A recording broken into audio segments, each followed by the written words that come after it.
তো গাইজ গরম তো পড়ে গেছে, তাই গরমটাকে একটু এনজয়মেন্ট দিয়ে শুরু করার জন্য আমরা 3 বন্ধু মিলে ঠিক করলাম যে আজকে আমরা সুইমিং পুল যাবো। তো গাইজ আমার অনেকদিন থেকে ইচ্ছা ছিল যে সুইমিং পুলে স্নান করব। নদী পুকুর দিঘিতে তো আমরা অনেক স্নান করেছি, কিন্তু কখনো সুইমিং পুলে স্নান করিনি। তাই সুইমিং পুলের স্নানের অভিজ্ঞতা নিতে আজকে আমরা চলে গেছিলাম তারাপীঠ থেকে একটু দূরে আটলার একটা ওয়াটার পার্কে। তো এখানে এসে আমরা লক্ষ্য করি যে এখানে খুব একটা ভিড় নাই, কিন্তু আমাদের আসতে একটু দেরি হয়েছিল, তাই আমরা তাড়াতাড়ি করে টিকিট কেটে ভেতরে চলে এলাম। তো ভেতরে ঢুকে আমরা সোজা চলে গেলাম চেঞ্জিং রুমে। তো সেখানে গিয়ে আমরা চেঞ্জ করে চলে এলাম পুলে। তো পুলে বেশ কয়েকজনই স্নান করছিল।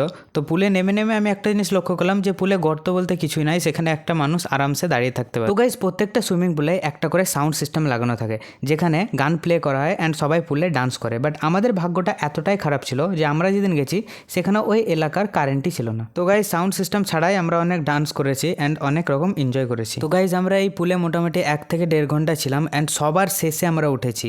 তো গাইজ চোখ মুখ লাল করে সবার শেষে আমরা উঠেছি অ্যান্ড আমাদের লক্ষ্য একটাই ছিল যে টিকিটের টাকা পুরো উসুল করতে হবে। তো গাইজ তোমরাও যদি গরমকালটাকে এভাবে এনজয়মেন্ট দিয়ে স্টার্ট করতে চাও তো অবশ্যই বন্ধুরা মিলে একটা ওয়াটার পার্কে ঘুরে আসবে। গাইজ ভিডিওটা ভালো লাগলে একটা লাইক, কমেন্ট, ফলো অ্যান্ড যে বন্ধুর সাথে তুমি যেতে চাও তাকে একটু শেয়ার করে দাও। টাটা।